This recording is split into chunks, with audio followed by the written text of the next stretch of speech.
Hey guys, welcome back. आज के video का ये टॉपिक जो है हिंदी साहित्य के हर एक स्टूडेंट के लिए काफ़ी ज़्यादा इंपॉर्टेंट होने वाला है। अब सबसे पहले टॉपिक के प्रश्न की बात कर लेते हैं। तो यहाँ पे जो प्रश्न है रीतिकालीन साहित्य की अंतधाराओं का परिचय प्रस्तुत करना है। तो इसके लिए हम सबसे पहले भूमिका पे आएंगे। हिंदी साहित्य का इतिहास जो है उसे कई चरणों में बांटा गया है और इन चरणों को हम साहित्यिक काल कहते हैं, जैसे आदिकाल, भक्ति काल, रीतिकाल और आधुनिक काल। इनमें से रीतिकाल एक ऐसा समय था जिसमें कविता का रूप एकदम अलग हो गया। अब हम यहाँ पे रीतिकाल का अर्थ जानते हैं। रीति यानी कि तरीका, नियम और शैली का युग।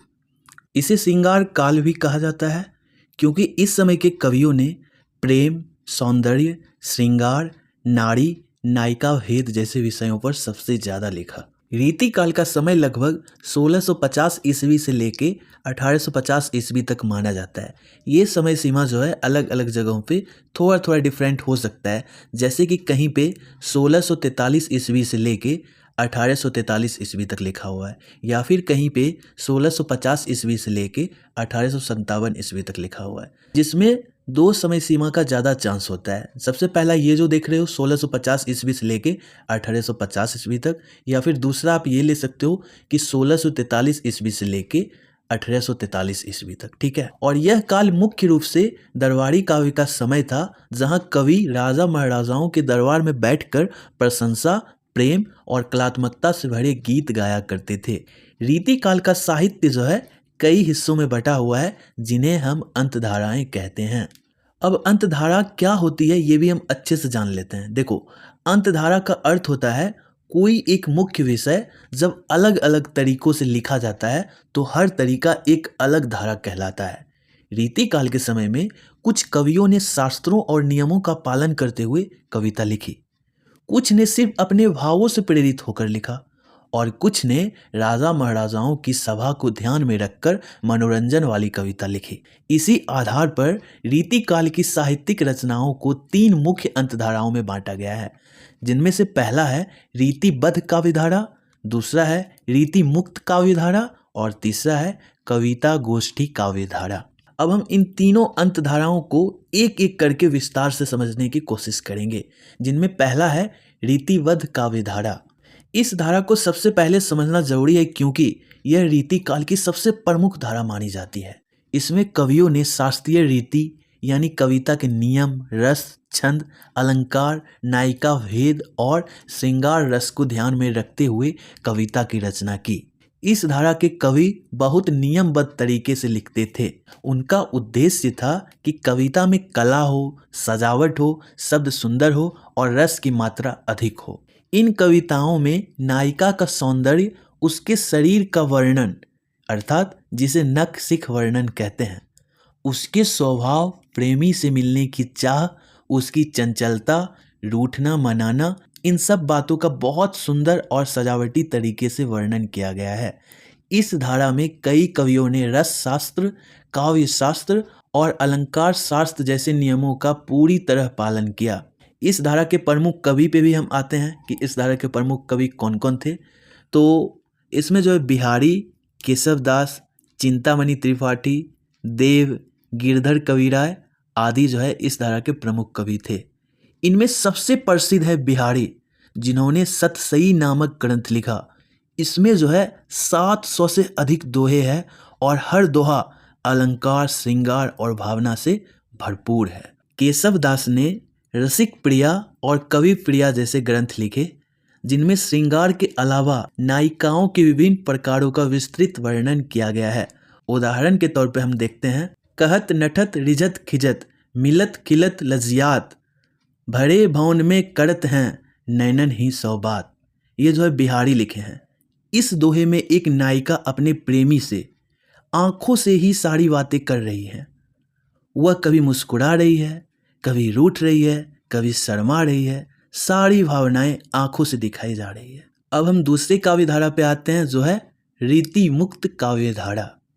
इस धारा के कवियों ने कविता में भावनाओं को सबसे ज़्यादा महत्व दिया। उन्होंने किसी शास्त्र, नियम या रीति का पालन नहीं किया। इस धारा की कविताएं दिल से निकली हुई लगती है। इनमें दिखावा या सजावट नहीं होती, बल्कि सच्चा प्रेम, विरह, दुख, आशा, निराशा जैसे जीवन के भावों का बहुत सुंदर चित्रण होता है। कुछ कवियों ने इसमें भक्ति रस को भी शामिल किया और राधा कृष्ण के प्रेम को बहुत कोमल भावनाओं में बांध दिया।